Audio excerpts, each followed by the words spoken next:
Change my heart, oh God. Make it Hapon mga igsunan. ever true. May hapon kanyang tanan, mga viewers, mga subscriber, o guban pa, mga katawhan tibok na sayuta nga di nagapatalingog sa atong mensahe sa balang nga pulong nga alang sa atong mayong pagkinabuhi nito niya patay ng kagutan mga igsunan. Ang mensahe mga igsunan pinagi sa balang kasulatan nagagiya ka nato sa paglakaw sa Mataro nga di may doon kita sa Ginoo. Aron doon na kita kasiguruhan sa atong kinabuhi kay wa ta masayod sa tagna sa oras kung kano sa ta papulayon sa Ginoo pana ang Ginoo lamang nasayod magsunan. Sa di pa kumabto sa sunan sa unahan sa mala sa tungadan mangliyata sa Ginoo mga tao kaalam diya kanya kay siya may tinubdan sa tanan. Ang iyon ko kamo sa aron sa takampong sa ato idukot mo. Labing kamahanan ikaw nga Dios naman, ikaw ang Dios ni Abraham, Dios ni Isaac, ug Dios ni Jacob. Ikaw among nga Dios nga iglagara. Panalingin ni Ginoo kini among mga mensahe Ginoo. Panalangin niyo sa Ginoo ako mga viewers, ako mga subscriber, anaman sila sa masuliran sa ilang mga problema lang Ginoo. Hatag sulbaron tanan Ginoo. Ikaw ang tinubdan sa tanan. Hatag kay kugdugang alam Lord, pagsaysay nining pinagi walang kasulatan katakan namo o pamalando pinagi sa imo balaan mga pulo. Salamat Lord sa imong pagkamayo sa ngalan ni Jesus. Amen. Sa makausap pa magsunan may hapon kanyang tanan mga viewers, subscriber, tanan na akong mga kahigalaan, mga parentihan ug uban pa. Atong tuna magsunan ang sinulat sa Juan chapter 7 verse 24 mga igsunan. Dili nagingon, ayaw na kamo pagpanghukom pinasikat sa panagway. Ininua pagpanghukom kamo sa mataro nga paghukom. Mga igsunan, kini nga teksto judgmental mga igsunan. Si Ginoong Hesus na biktima niini judgmental mga igsunan. Si Ginoong Hesus mga igsunan, sayang pagka-Diyos, anak sa Diyos, amahan. Ipagkatao sa kabus nga ginikanan. Sinalikway, tinamay, kumika sa iyang pagkabus. Apan mga igsunan, wala sila masayod. Unsa pagkatao sa Ginoong Hesus. Dini mga igsunan, si Ginoong Hesus mga igsunan sa pagministeryo niya. Diri sa Pilipos chapter 2 verse 7 ug 8 sinulat ni Apostol Pablo. Dini mga igsunan nagingon, hinunua Yehova niya ang iyang kagalingon diha sa iyang pagpasagop sa kinaiya sa lipon. Diha sa iyang pagisama sa mga tao. Si Ginoong Hesus mga igsunan, gihawas niya ang iyang pagka-Diyos o niya gisagop niya sama ka nato sa mga katawhan. Dakoy sama siya kanato. Bati siya kagol, bati po siya paghilak magsunan. Bati po siya pag-antos magsunan. There is it din yun. O sa nakita siya diha sa dagway nga tawhanon, siya nagpaubos sa iyang kagalingon ug nahimong masinugtanon hangtod sa kamatayon. Oo, bisan pa sa kamatayon diha sa cross mga kinan. Sa diha sa Ginoong Hesus magsunan, aduna siya mission alang kanato. Labi na, una, sa Jerusalem. Gusto sa ni Ginoong Hesus ang magkatawan sa Jerusalem nga mapaduol diha kana, mapaduol sa Ginoo mga igsunan. Gusto naging diri mga igsunan.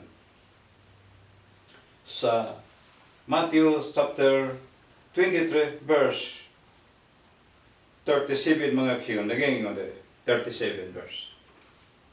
O Jerusalem, Jerusalem, nga nagapatay sa mga propeta ug nagabato sa mga sinugo nganha kaniya kanimo.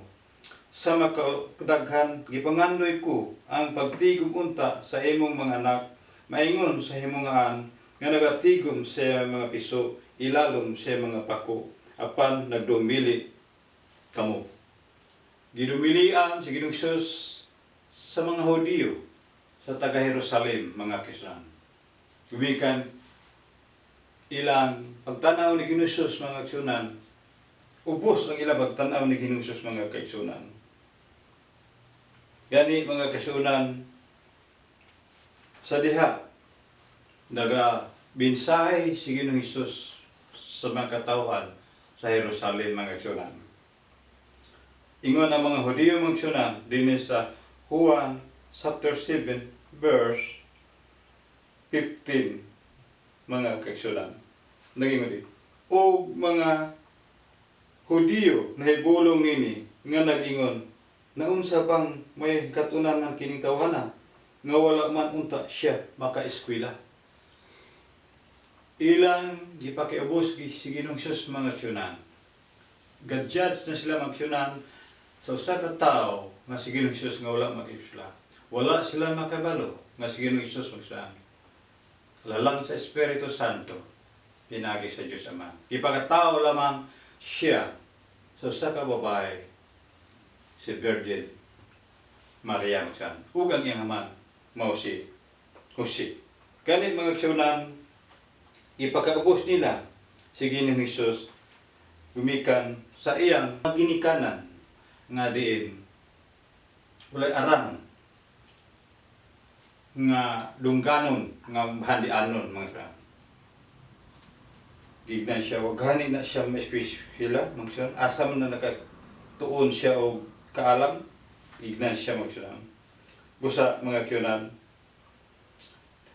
diri sa Matthew chapter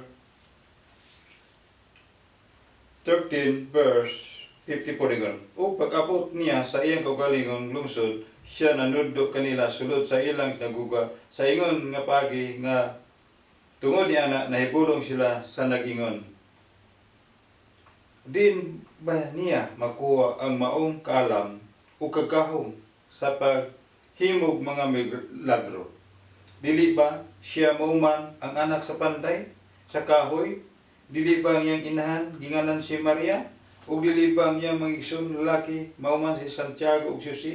O si Simon o si Judas?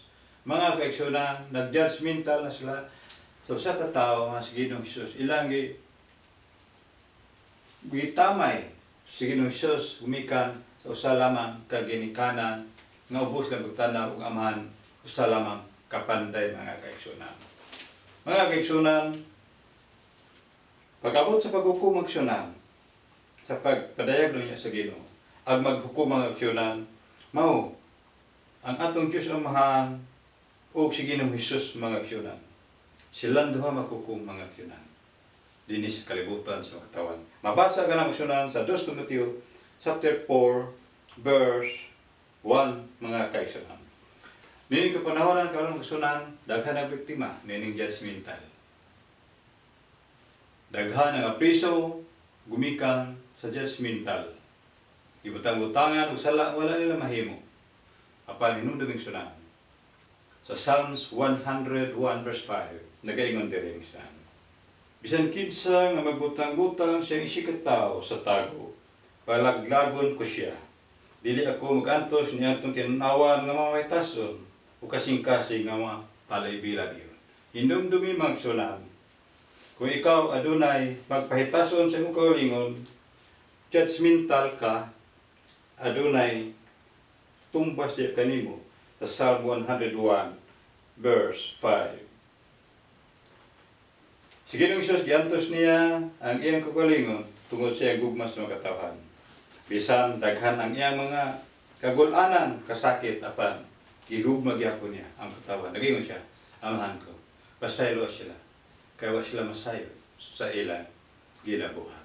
Inana ang paghigugma sa Ginoo bisan sa atong pagkabasala pa nagipagkita sa Ginoo dihiri kanato mao ang iyang gugma magsan. Busa pinaagi nini mga kaigsunan naghatag nato pagtulunan sa atong pagkinabuhi aron takos kita sa tubangan sa Ginoo sa pagpadayag niya nga diin andam kita diha sa trono sa grasya nga gihatag sa Ginoo nga giandam sa Ginoo alang sa iyang mga katawan nga nabiktima ini judgmental. Sa makausa pa, usul ko pagbasa John 7 verse 24 nagingon, ayaw na kamo paghukom, pinasikat sa panagway, hinunuwa paghukom kamo sa matarong sa paghukom. Mga kaigsunan, daghang salamat. Nining kapunon, nagagiya ka nato sa atong pagkinabuhi nga matarong sumala sa balad kasulatan aron kita andam sa pagsugat diha sa Ginoo. May hapon. God bless kinyo tanan.